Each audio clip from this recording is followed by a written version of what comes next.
recording in 19 different places. All right. Because 18 is just not enough.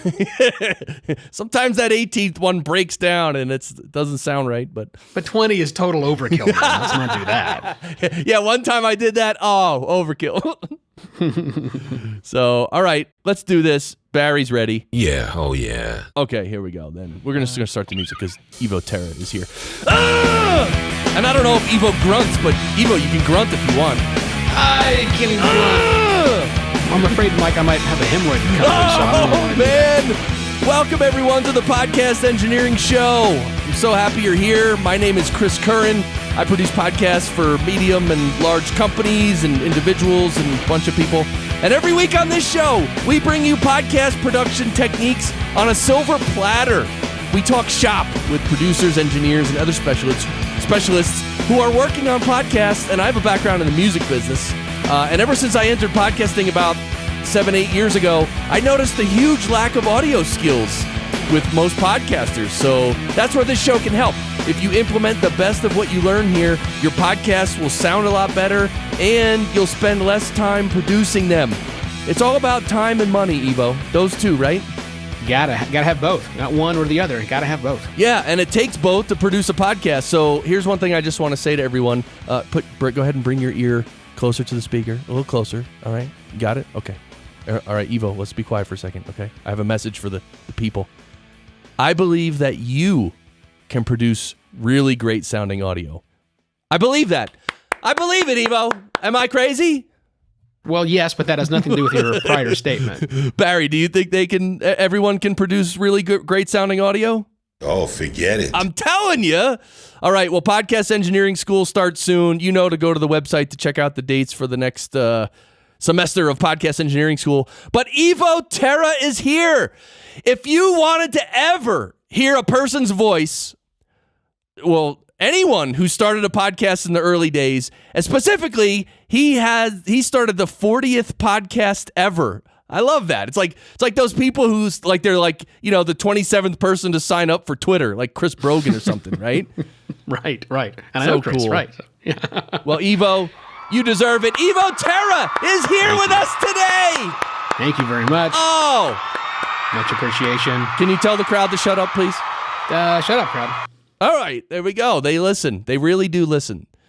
Sometimes you have to give a little wave and then they shut up, but right. You are a podcast strategist and you also do podcast consulting with your company's Simpler Media Productions, and your website is podcastlaunch.pro, but we'll put all that in the show notes, so check that out.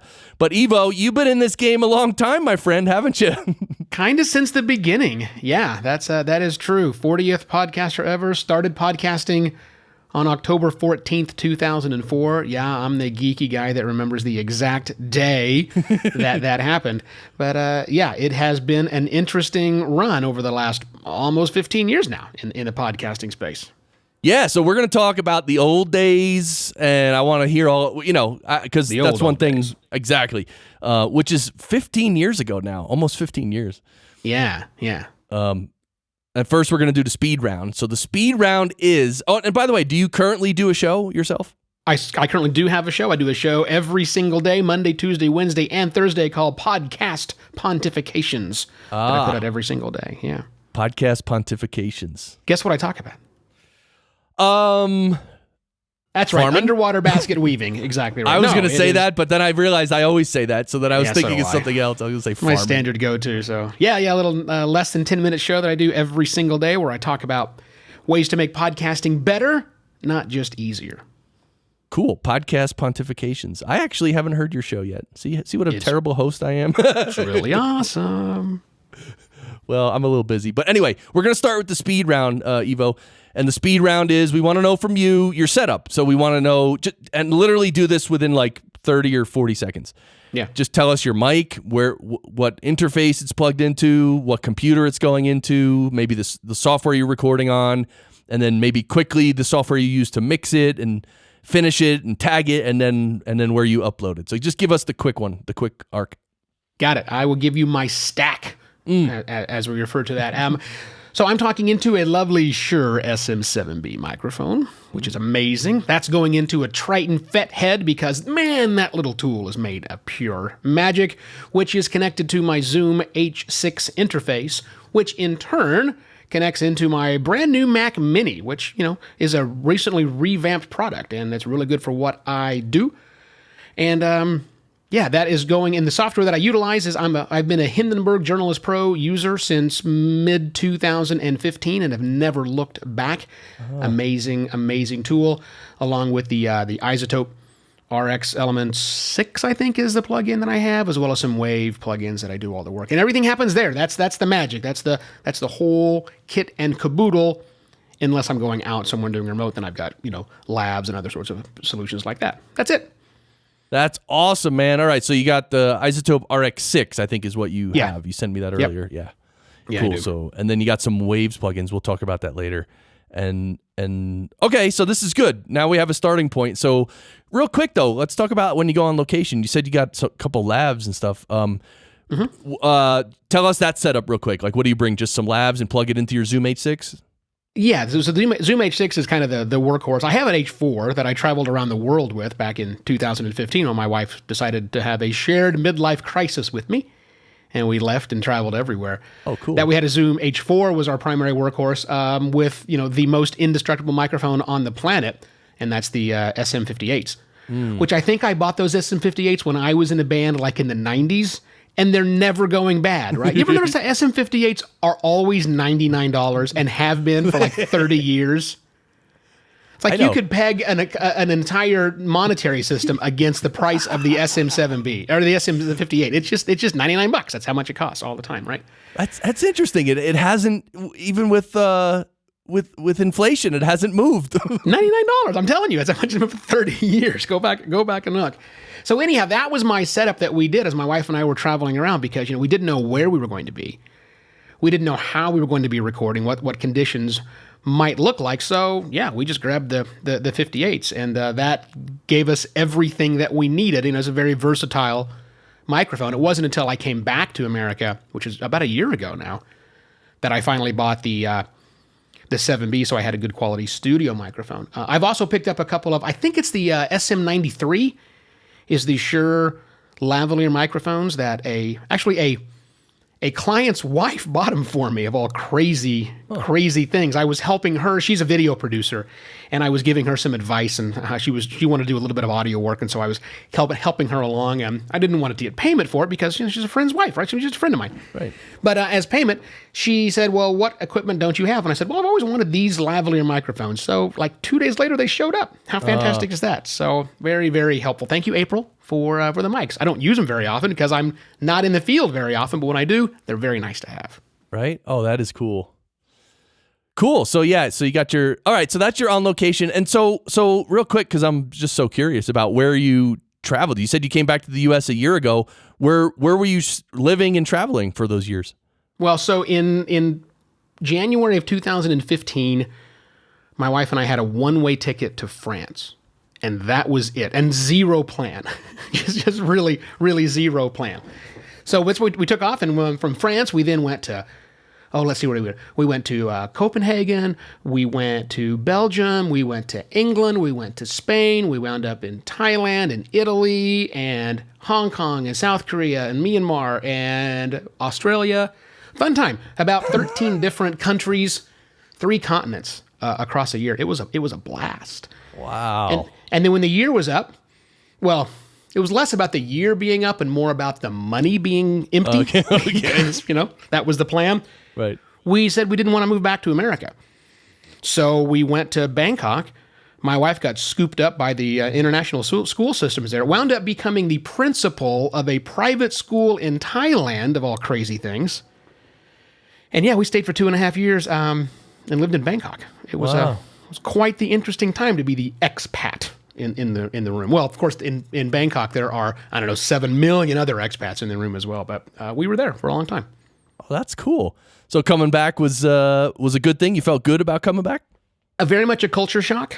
Very much a culture shock. It wasn't our idea to come back. We got a phone call in November of 2017 from our son, who was 26 at the time. And the conversation basically went like this. Hey, Dad, remember that conversation we had when I was 12? Yeah, I forgot what you told me, and you're going to be a grandpa.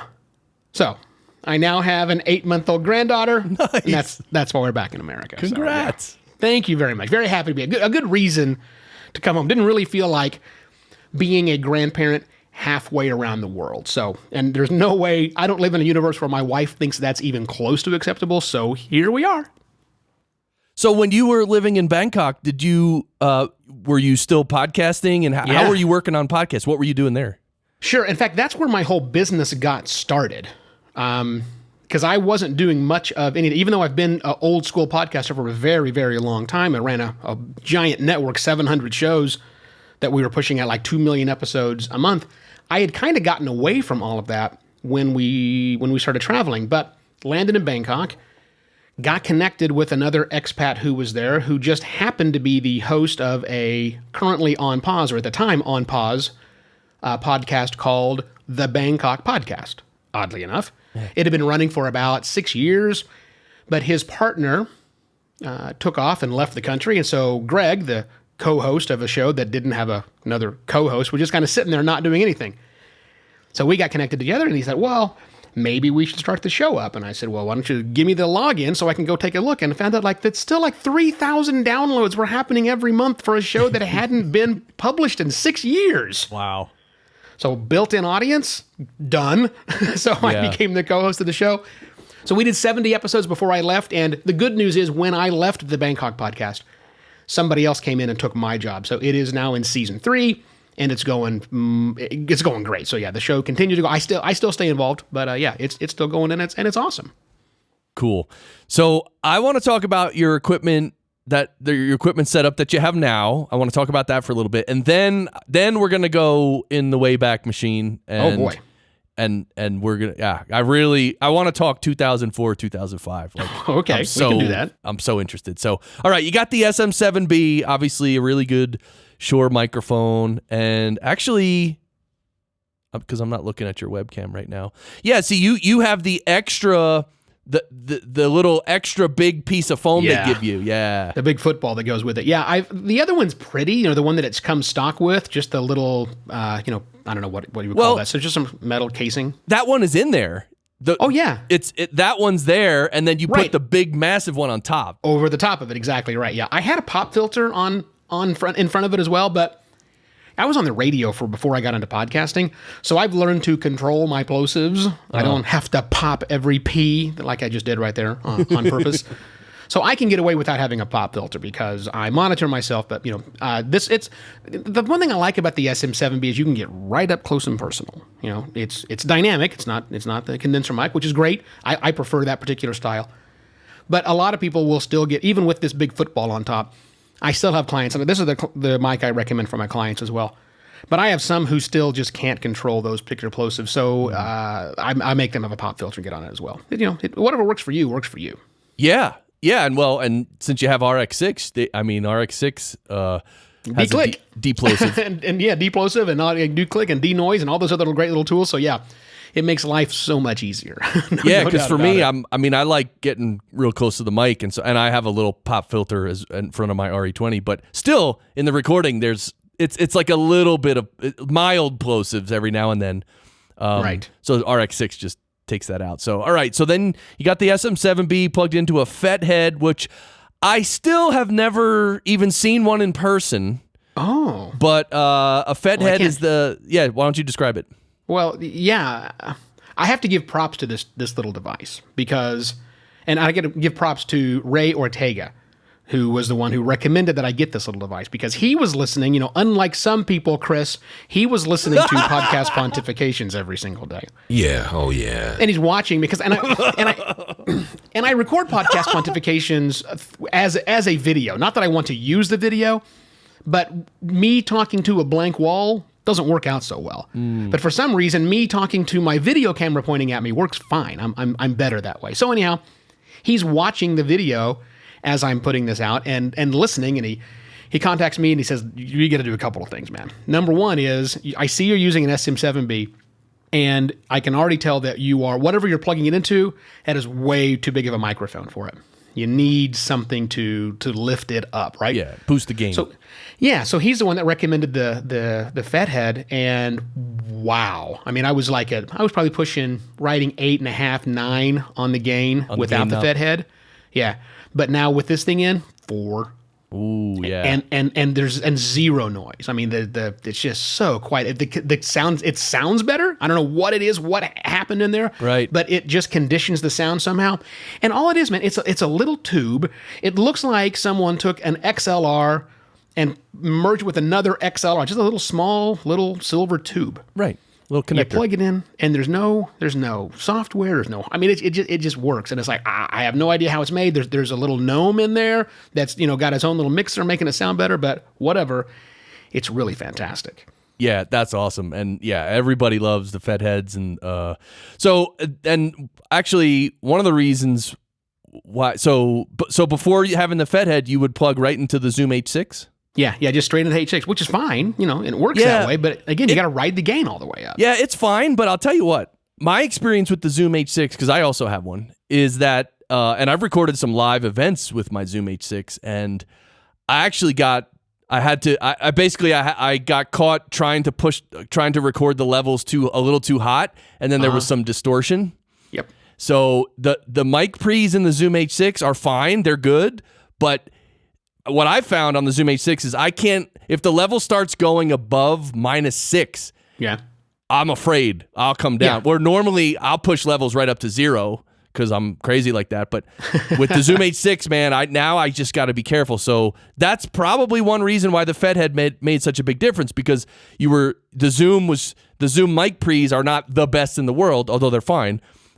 It was trying to work too hard. So when you took the load off that and use the Fethead to boost it before it even gets to the Zoom, then it's just clean. And that's right. It is a much cleaner thing. And I don't feel like today, like I think I'm writing at like minus, I'm close to the 0 mark right now, but that's because the gain is backed off so much. It's okay. Right. Because when your gain's all the way pushed and you're up against all of the dBs you could possibly push in there, there's just no room to work. Right. And the system just kind of loses itself. But yeah, it adds another, what is it, $89, I think, is what the Fethead runs. And I've got 2 because I have 2 SM7Bs. And occasionally when my wife joins me, it's nice to have both of us on that. But it's so worth it, and they're tiny, they travel better. I've used the Cloud Lifter and other little tools. Those are fine as well. I just like the fact that the Triton is just so small. It just stays with it, and it's great. So yeah, stick with the Fetheads. I love them. Right? And so using the Zoom H6 as an interface, though, I mean, people do it. I haven't talked to many people. So how has that experience been with you? Have you had any trouble or anything really easy and handy because of using the H6? It makes it very easy to do, like I did today. Like before we got on the program, normally my H6 is connected straight into my studio mixer. I have a dedicated studio computer. That's the Mac Mini. It's great. It's great for doing what I do. It's not overpowered. I tried using a brand new MacBook Pro. That didn't work as well because the software Hindenburg doesn't do threading very well. It doesn't like multi-core. It doesn't matter. It wants one big fat core. We got it. And so the Mac Mini is the perfect big fat core. So that's normally what I have set up. But occasionally, like today, when you and I get on the phone, we're to get on the call, we're doing that. Sometimes there's a video element that I need to do. Well, the Mac Mini has no video camera. And I don't have a separate video camera. And I got rid of a lot of my equipment when I left to go travel the world, and I haven't stocked back up on things.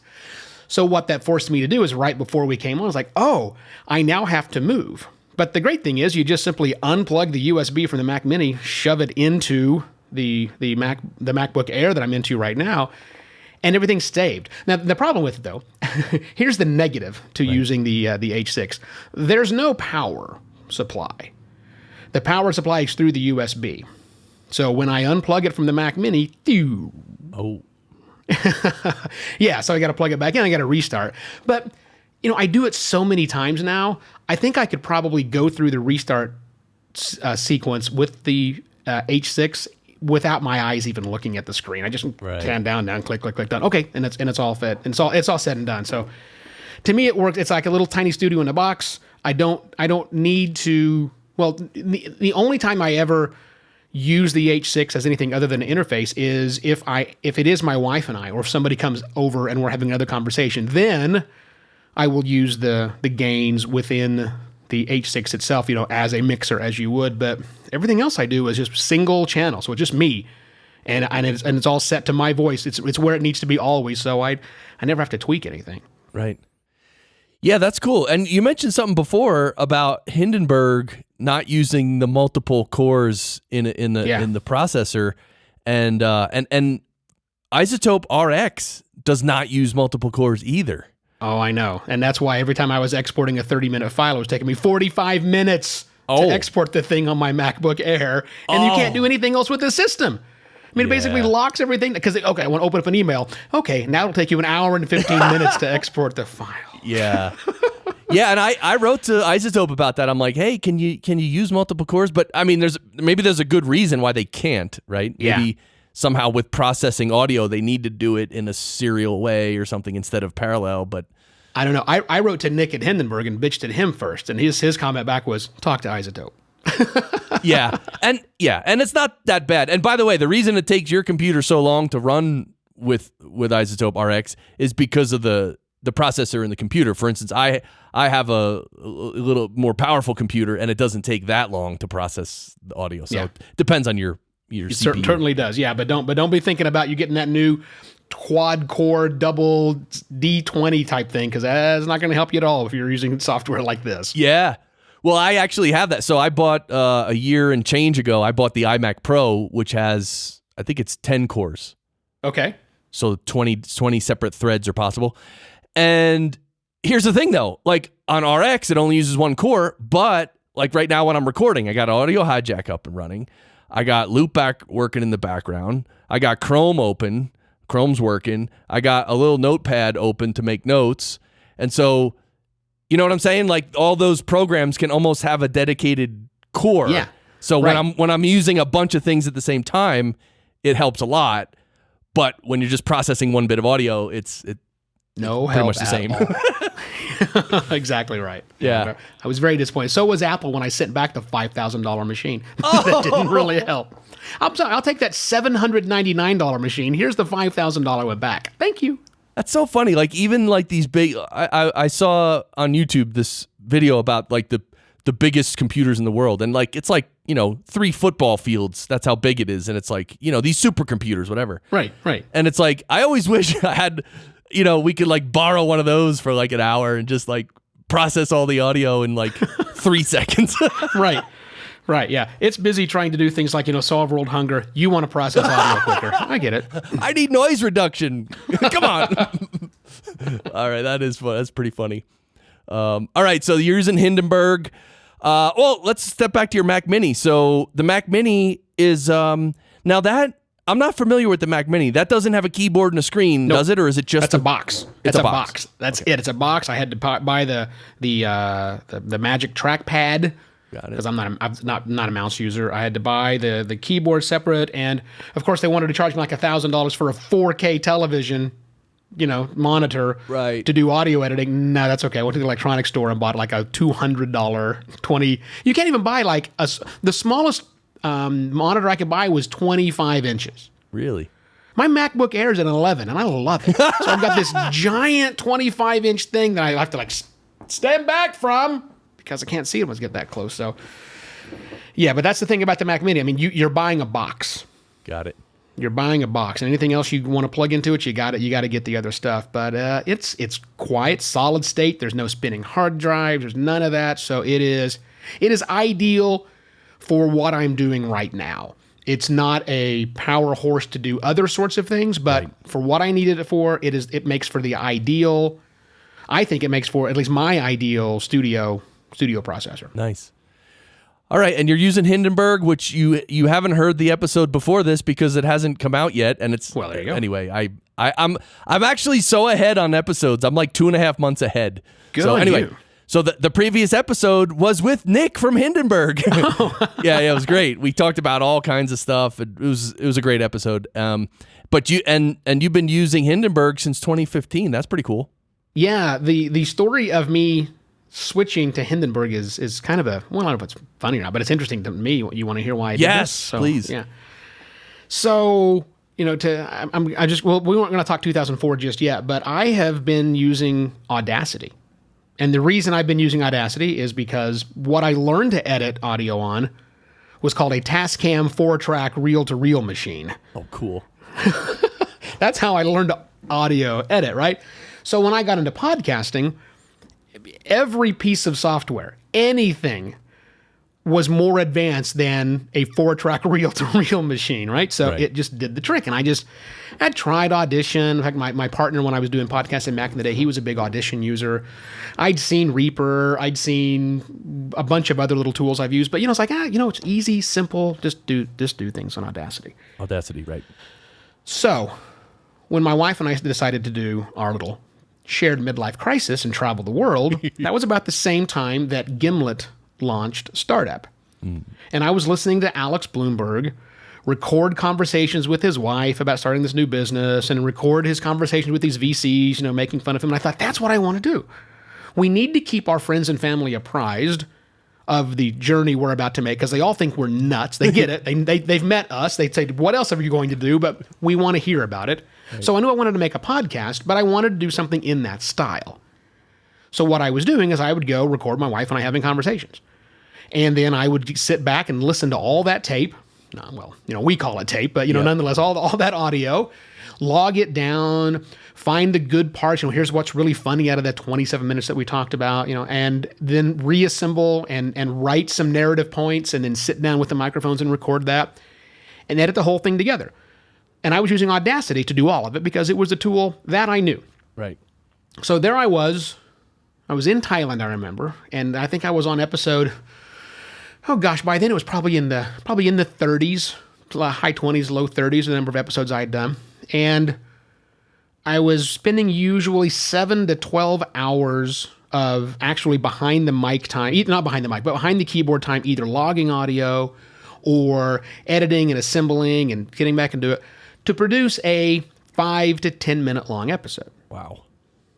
So someone I was talking about this, they said, you should try dedicated software. It really does stuff. And I said, I don't know, man, just things all kind of do the same thing. So someone said, try Hindenburg. I don't remember who it was. So I decided to try it. And the great thing about Hindenburg is you get that free 30-day fully featured trial. Everything's you get the whole stinking thing. Try it out. And I said, all right, I'm just going to do it. So I finished one episode. I said, I'm going to rinse and repeat that again on Hindenburg and see what it takes, right? Let's go through the learning curve, as we call it, to find out, what does it really take to do it? Because it's a different way of doing things, right? Watched a lot of tutorials, understood the basics. But I'm a hands-on kind of guy. So I, started dropping things in and playing and doing it. And about 6 hours later, I was done. I thought, well, that's, 6 hours. I just spent 12. That's not bad. Okay, next week, I'll try this one first. I'll just try doing it with Hindenburg for the next one. Took me 2.5 hours. Oh, wow. And I went, this is it.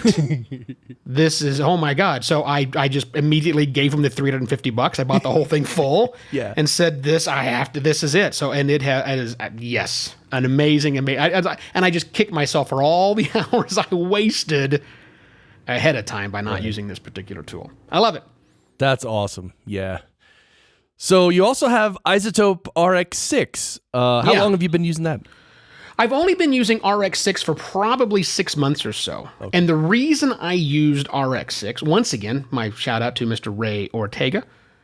Yes. He said, while you're very good at controlling your plosives, Evo, you have a nasty habit of doing things like, drinking coffee and yerba mate as you're recording. Huh. And that's a bad idea. Yes, I do know that's a bad idea. And also, because you're using Facebook as your recording platform. No one used Facebook as your recording platform. This is a terrible idea. Don't do that. But I was, at the time, that was my medium. Facebook tend to add a lot of artifacting into it. There's just compression that happens. And so then I was downloading the video, putting that into Hindenburg, and then doing the edit that goes on the podcast. And all those clicks and pops were coming from my own mouth. I have a very clicky mouth. And plus all the other stuff. And he said, there's this thing called a D-click. And you got to try this thing. So I think at the time, the RX6 was on sale for like $20 for whatever the reason was. Oh, right.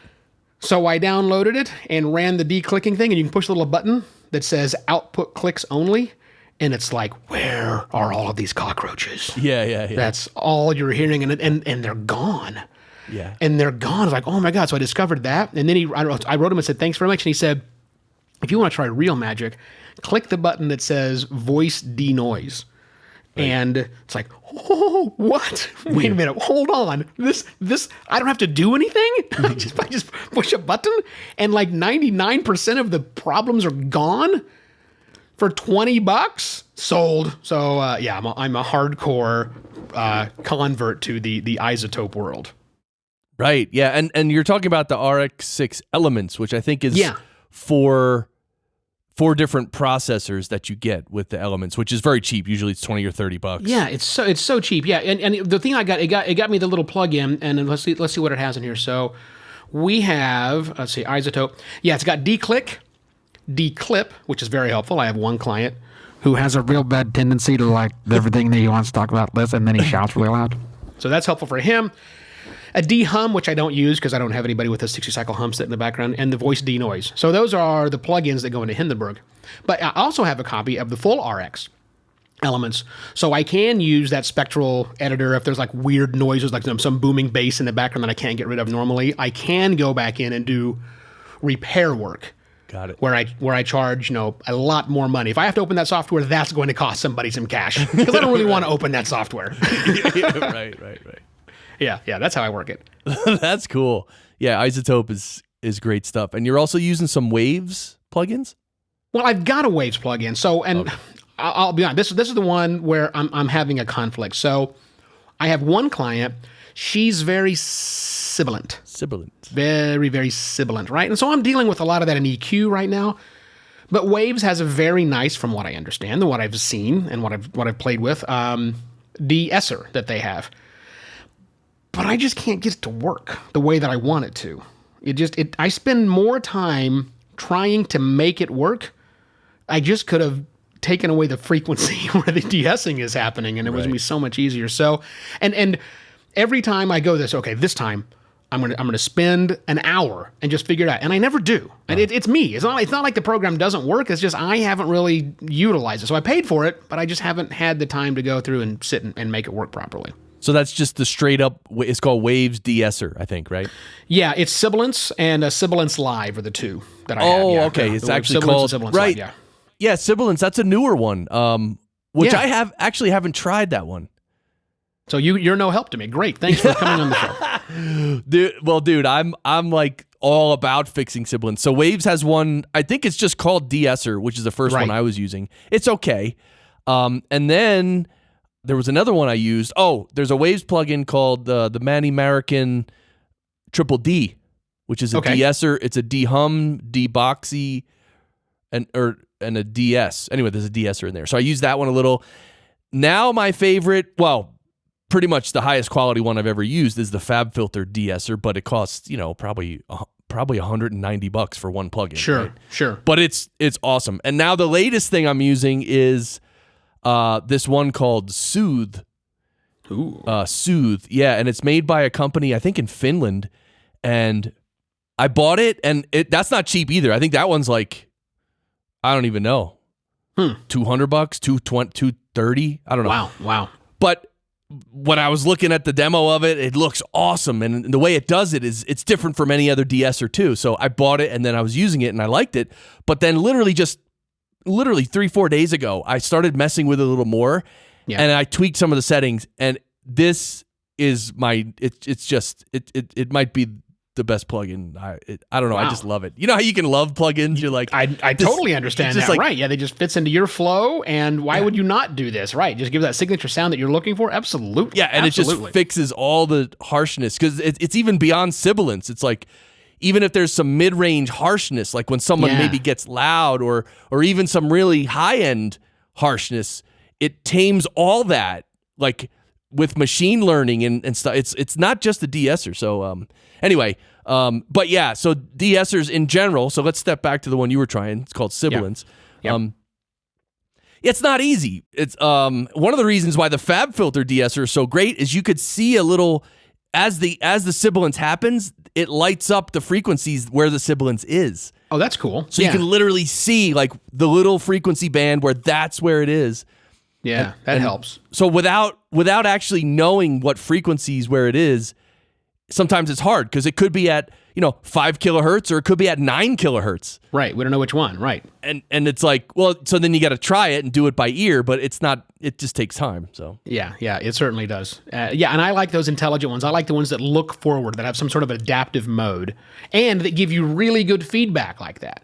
That simply says, look, here's where it is. I'm lighting up. Do you see this? This is the thing. Pay attention right here. I'm going to fix this, but I just want to let you know where this thing is happening. So much more helpful than just cranking a knob up, which is fine sometimes. Sometimes you just want to turn a knob up. Right. But sometimes you want to know, especially when you're doing repair work, where the problem is. And that's helpful. That's education going on. I don't really care where the noise floor is. I know it's there. Just get rid of the damn thing. Right. But if it's a frequency I need to pay attention to, then tell me about that. So that's very helpful. Yeah, and so the Mary Mannequin, the DS part of that plugin, it's a Waves plugin too. Mm-hmm. That has like an audition button. So like you were saying in RX, when you use the D click, you can check a box that says output the clicks only. Right. And then you play the audio and you don't hear anything except the clicks. In the Mary Mannequin de-esser part of it, there's a button where you click it and you can only hear the sibilant part. Nice. And then you can sweep the frequencies to where it sounds nastiest. Right. And then you know where parts. the nastiness is. It's very helpful. Yeah, that is very cool. I will have to look. I have one client that's got the problem. The rest of them are easy to fix, but I've got one that it might be worth it for me to upgrade. So I will take those under advisement. Oh, and the other one, while we're on de-essers, the Waves plugin, it's called the Sheps Omnichannel, which is a tremendous plugin. It's a channel strip, so it has everything: EQ, compression, saturation, filters, expander, limiter, and 2 de-essers. Wow. Because if someone does have sibilance at 5K and then some at 9K, you can actually dial into both. Hell. Yeah, it's crazy. It's crazy. Very helpful. I hadn't thought about that. What a great idea. Yeah, chain them together. Sweet. And so for one of my clients, I use the 2 de-essers in the Sheps Omnichannel, and I use the Fab Filter de-esser. I use 3 de-essers on her voice because... Wow. You know what happens. If you only use one and then you have to crank it down, then it sounds all garbled and right. You kind of destroy the audio if you use too much. So if you use 3 of them just gently, that works the best usually. And I figured that export would take me 9.5 days. I'd be done exporting the file. Barry, do you think Evo is ever going to really use 3 de-essers? No way. You crazy? I didn't think so. He's probably right. He's probably right. See, Barry. I forgot Barry. Do you know Barry? Which is that Barry White? No, it's Barry, the maintenance guy in my old building. I don't know Barry. Oh, Barry, what do you think about this whole segment where I'm asking Evo if he knows you? It's a mess. I know it is a mess. It's terrible. You think people like this episode, Barry? 190%. And just to finish off, Barry, thanks for being here in the studio today. Barry, have you listened to the most recent episode of Ralph M. Rivera's show, the Web Search Social podcast? You heard it? Yeah. What does Ralph's voice sound like? Something from out of ancient times. Big mouth. Lot of teeth. Oh, okay. Well, all right then. All right. So let's step back to 2004, Evo. Back into the Wayback Machine. What the heck were you thinking? All right, October 14th, 2004. That's when you started your show. Well, that's when the podcast. That's when we were podcasting, but we were doing stuff before that. Right. So give me the lead up to when you. Yeah. I'll give you the rundown here. So all the way back in 2002, I joined a little internet radio show called The Dragon Page, of all strange names. And it was ostensibly a science fiction book-focused interview show where me and my partner, he was the author. He fancied himself a fantasy author. And that's how the whole thing began. So he started talking to people. I thought, well, this would be great. I'll make a radio show. I don't know why I decided to start a radio show. He used to work in radio, but he was the guy that would build radio towers, not on-air type stuff, right? Yeah. So it wasn't really his forte, but he had all the equipment. And so he said, I'll do this. And then his wife and my wife worked together. One day he's over. He was very handy. I think he was fixing the garage that I ran into or something. I don't remember. Anyhow, he says, you want to come on the show? And I said, sure. So we came on the show, and it was like, hey, this is fun. I haven't done this kind of work since like the late 80s. When I got out of high school, I was in college, and I started doing audio production back to 4-track reel-to-reel. So this is kind of fun, getting back behind the microphone and doing stuff and having conversations. So that's how we got started.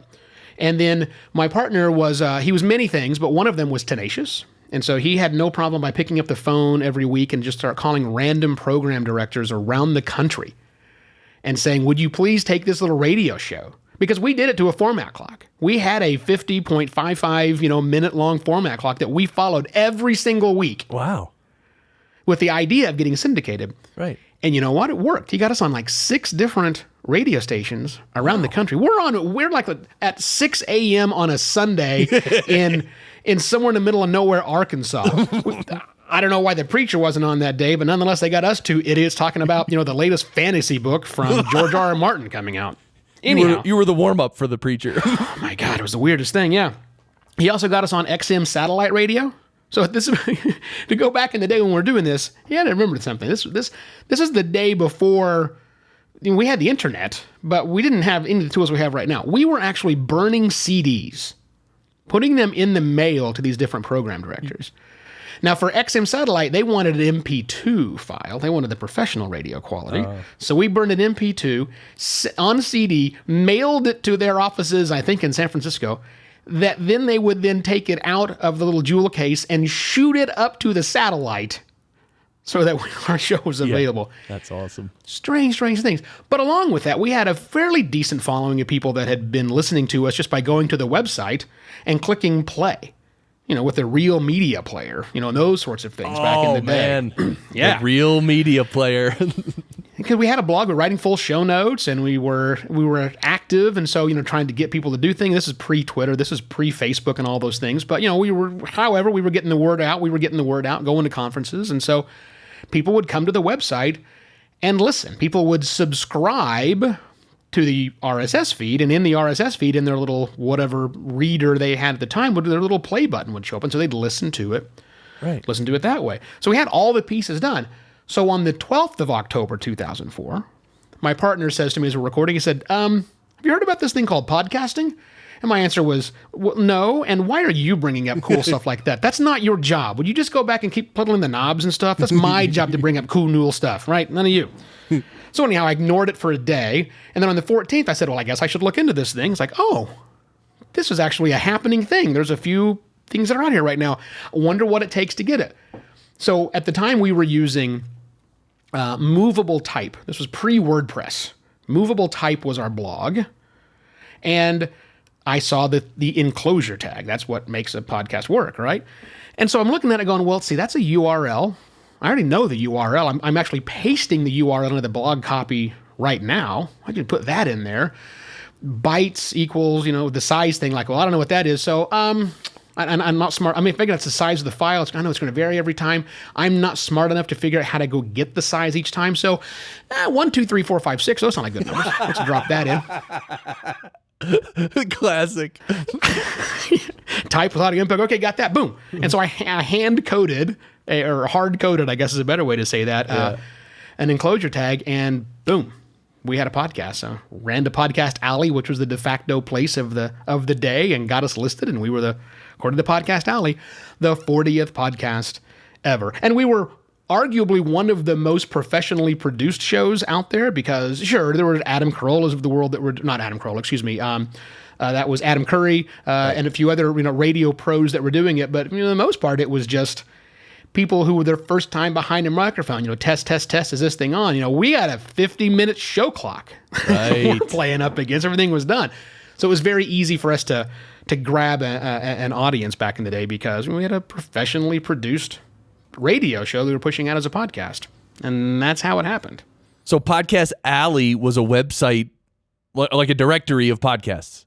It was the directory of podcasts. We had Podcast Alley was the big one, and then the one that came around behind that one was called Podcast Pickle.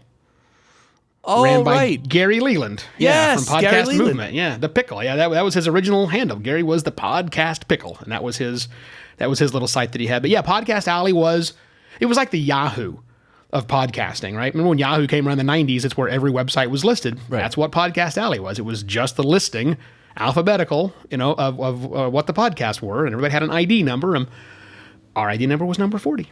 So there you go. And so, like, for the listener, now, because podcasts technically were born because of the iPod, correct? Not true. Not true. Okay. I can fix that for you. So Ben Hammersley, back in February of 2004, wrote an article in, I forget the paper, and he said, there's these things happening where people like Adam Curry, people like Dave Weiner, are putting together these shows, and they're making it work by modifying an RSS feed. We got to call it something.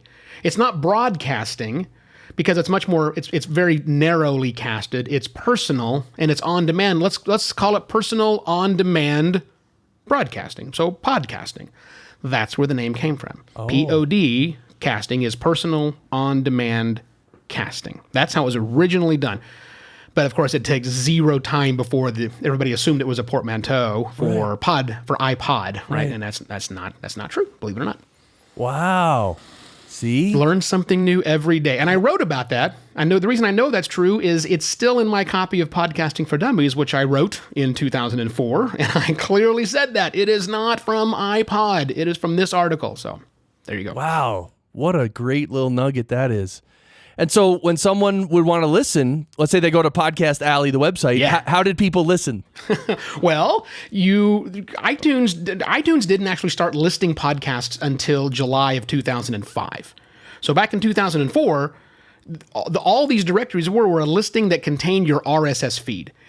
A regular human being, like you and I, would have to grab that RSS feed, open up a new or download a new piece of software. iPod or X was very popular. The Lemon Podcaster. There were a handful of others, little creative, little fun tools, small little apps that lived on your computer. You then fed the feed URL, the XML file, to that one, and its job would be to check every 24 hours. Well, if your computer was on, it would go check, and then it would download that file to your computer. Then what you had to do was somehow get the file off of your computer onto your mobile device, not your phone, because mobile phones in 2004 did not look like mobile phones look today. Right.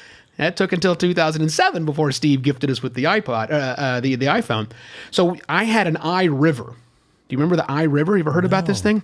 No. So it was about the size of a shotgun shell, and it looked about like a shotgun shell, and it had the most cryptic user interface of buttons and knobs and dials that made zero sense. But once you got it, you had it. And it was just a small little shotgun shell that had a 3.5 millimeter plug for your headphones into it. And it had a USB, one of the old big fat USB plugs on the other side.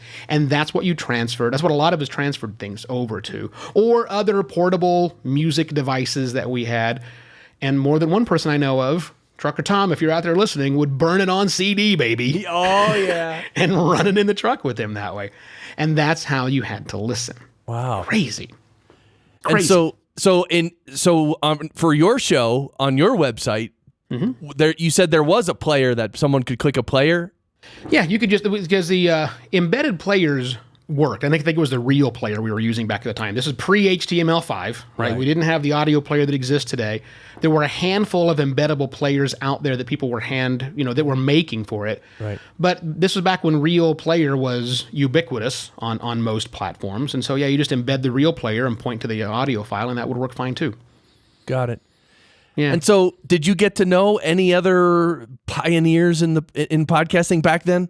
All of them. I mean, everybody was listening to everybody else. At this time in my life, I had decided, stupidly, that the best thing for me to do would be to move my family 103.3 miles away from my job. Oh. It was 103.3 miles from my parking spot at work to my driveway at home. Oh, my. which was at least 90 minutes because I drive really fast. Every single day, Monday through Friday, twice a day, I had a 3-hour-long commute. Right. I subscribed to literally every other podcast and was able to listen to every other podcast. Wow. Yeah, so I mean, I know these guys, and some of them I'm still friends with. Dave Slusher today, he and I are still buddies. You know, you go back to the Dan Classes of the world, we're still friends.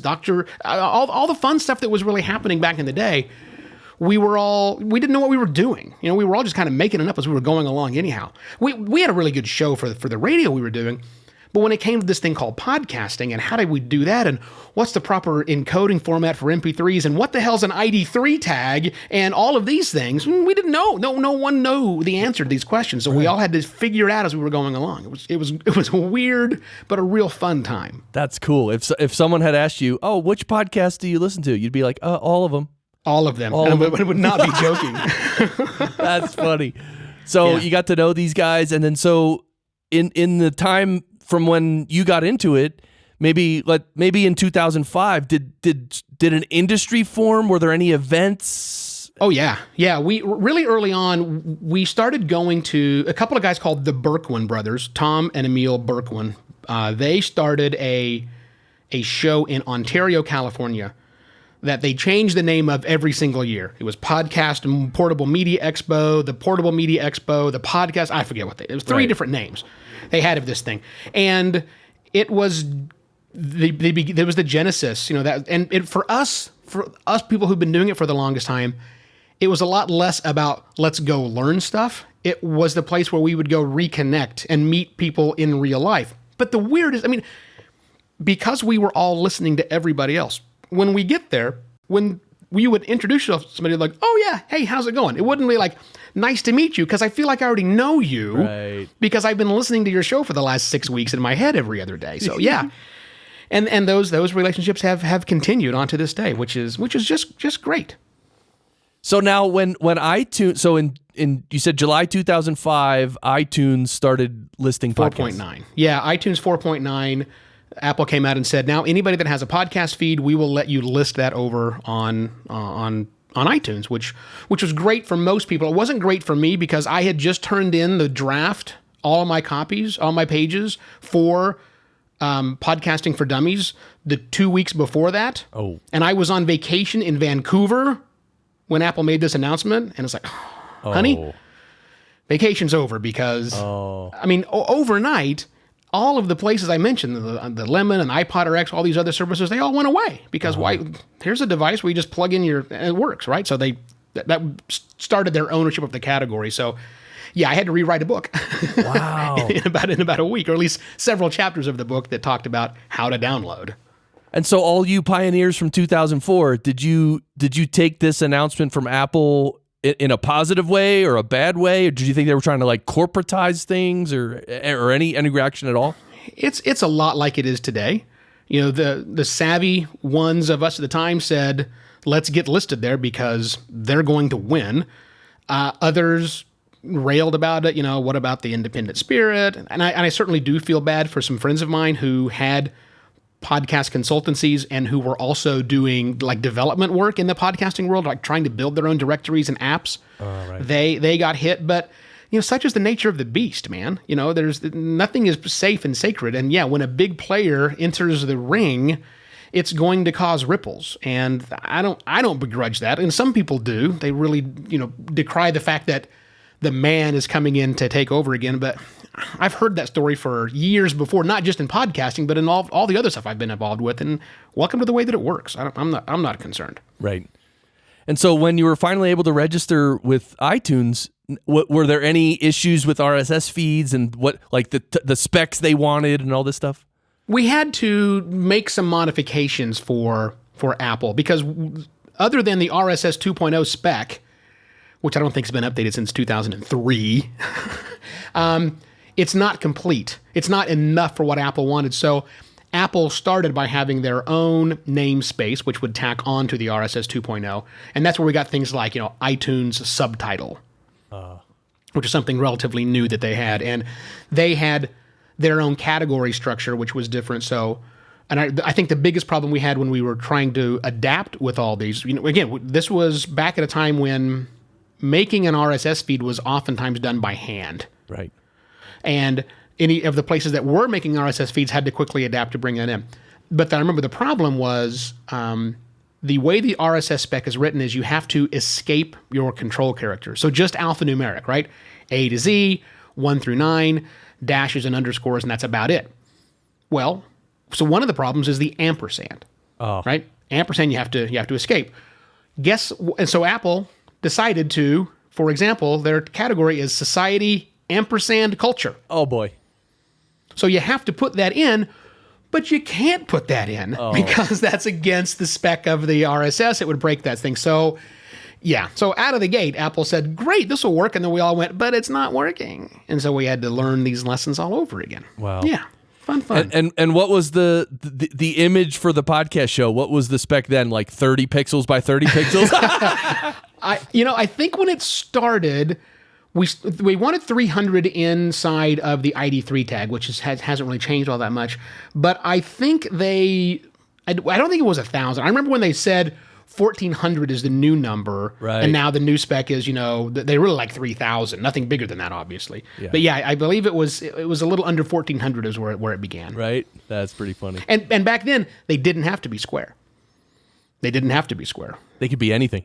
Anything you wanted. Yeah, and at the time, the little network I was running of 700 shows, these were actually podcasts of books narrated by the author, one chapter at a time. Well, books don't have square covers. Books have tall rectangles. Right. And so it's like, well, there's no spec against doing that. Apple says they recommend this thing, but books look better this size. So, all right, everybody, give me something that's at least 1,400 pixels tall. I don't really care what the width is. And so that was you could get away with that for the longest time, but not anymore. Now they like things square. Right. Square it is. They win. And Apple back then, you were probably able to contact the few people who were in charge of their podcast stuff, right? Yeah. I certainly had personal conversations and phone calls with Apple people, which is very difficult to do these days. But I knew everybody knew the team, and the team all knew us, and we were all working together because we were marching down the same thing. So when something new was coming down the pike, they would call us or send us an email and say, "Hey, next week this is going to change," which is a marked difference than today, when it's like coming up as the time we're recording this. Next Monday, there's going to be a big announcement coming out, and who knows how the world's going to work then. So, change things again. So after July 2005, how quickly did podcasting grow from there, like over the next year or two? Did it really start to blow up, or was it still very slow? Podcasting has been the slowest growing medium ever. I mean, it really is. I mean, you go back and look at how things have quickly adopted over time. It's really, really small. We had a lot of stops and spurts along the way. Podcasting has tended to, if you looked on a grand time scale and you look at everything, how many people are downloading stuff, it's been a slow, steady progress. We're actually starting to ramp up now. Where the big difference was in media coverage. Like when in 2005, when the Apple hit the news, then the crowd's like, whoa, hey, there are these new things called podcasts, and you got to listen to them. And we were getting calls. We would have photographers come in from the various newspapers here in town and take pictures of us at the studio doing weird stuff, right? But then they all went away. Like 2006, 2007, when there was no huge pot of gold at the end of the rainbow, then they went away, right? And then a few other instances happened. When the iPhone came out in 2007, that was a big rush. When they broke out when Apple broke out the podcast app from the phone, that was a big thing. But it really took until like 2014 in October when Serial hit the ground before the media attention really came back with a vengeance. And that's when, if you go back and look at the infinite dial study that Edison Research and Triton put out, it shows a nice progression that way. So it's been weird watching the progression, because it's hard to say, has it really grown? Again, it's been pretty slow. It has grown, but in some cases it's kind of stagnated for a while. But luckily, not anymore. We're definitely in a hockey stick growth period right now. Yeah, apparently 2018 was a huge growth, and 2019. Well, who knows? I actually appreciate the fact that podcasting, since its inception, has grown very slowly and steadily. I like that, because it's not a flash in the pan, right? This is here to stay forever. Yeah. So looking back, do you think there's anything that should have been done differently in the early days that would have helped a lot more, or are you pretty happy with everything that's happened so far? Well, I'm very happy where we're at right now. I mean, I've got a career where the only thing that I do is podcasting now, which is really awesome. So that's amazing. I didn't think that was going to happen originally, but it clearly has worked out that way. I think podcasting would probably be bigger if we'd have taken the YouTube route, but we didn't, and that was on purpose, by the way. You know, we were very territorial. We were very much I'll host my own files, thank you very much. I'll host my own feed, thank you very much. Some of our the old guard that are still out there today were staunch privacy, and not necessarily privacy, that wasn't the big deal. Staunch control your own future type people, right? But it wasn't but a year or so after podcasting that YouTube came along, and the big difference was with YouTube, it was expensive to host videos. It was expensive to serve videos. Audio files were tiny, and this is back when we were doing stuff at like 22.0.025, bit rate levels and super low end. We were paying nothing for hosting because it was making tiny little files. But video, didn't matter how small you made them, they were still expensive to serve. So when Google says, we'll buy YouTube, thank you very much, and now you can host YouTube videos for free, they won. And so that's why you have, billions of people that are making YouTube content and only hundreds of thousands that are making podcasting content, because they went centralized and we decided to stay decentralized. I don't know if it was a good decision or a bad decision. I think that had Apple stepped up back in 2005 and said, not only will we host your feed, but we'll also host your content, I think we'd be in a very different world than we live in today. Got it. That makes sense. Well, Evo, thanks, man. Thanks for sharing so much about the history and everything. I know everyone. One thing about the podcasting industry and podcasters in general, we really do appreciate where we came from and the people who were involved since the beginning and the independence of it all, right? There's something about the podcasting industry that it just feels like a family, pretty much. Sure, it does. And so anyway, thank you for being involved since then and doing so much for the industry throughout the years, man. Well, you're welcome, Chris. Thank you very much. I appreciate it. I love coming on talking about this stuff. To me, it's fun to remember where we were, what we were doing, why we were doing it, and trying to revisit it, because sometimes we need to think about, was that really a good idea? Should I have done those things? No, to a lot of them, but nonetheless, it was a lot of fun to be there for that. Right. Cool. Well, Evo Terra, Podcast Pontifications, and I'll have the links and everything in the show notes. And Evo, the only last thing we have to do, and everyone listening in your car, and if you're jogging down a trail, whatever you're doing, you have to yell, "Sound great," with me and Evo. Are you willing to do that? Open your car window. I want you to yell, "Sound great." Okay, so Evo, everyone's going to yell, "Sound great." So you and I are going to do the same thing. Is that cool? Got it. Yeah, I'm ready to do it. All right. We're waiting for the music to build a little. Ready? All right. Well, everyone, thanks for listening again. Thanks, Evo Terra. All right, go. Sound great! Yeah! You walk away from me where and you can't play that part so well. But you're playing out on me now. You like to lose control where it's quite a feeling, isn't it? They're floating, drifting down now. You tell me that you found something better. How should I respond to that? It's a lie. I don't wanna hear it. What do you want me to say? It's a lie. I don't wanna hear it. You react some angry. You change your attitude where you say I just don't get it now. You say your eyes so far away now.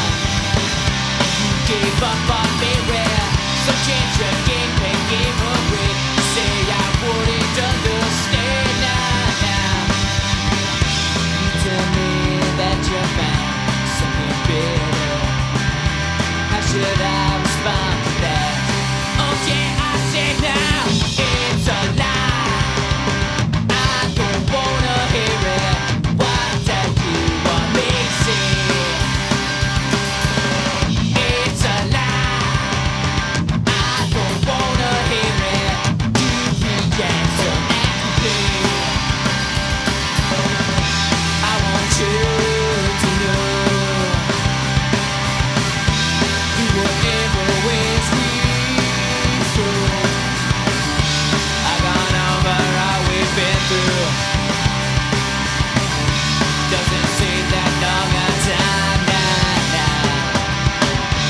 things we did still hold their meaning. And does it mean it's still the same? You're pushing me away. The world your theories now where you're getting worked up on you now. The world your way around somehow now. Yes, it hurts me now where that you don't talk to me enough. Now that these worlds have split apart now. Tell me that you found something better. How should I respond to that? Oh yeah,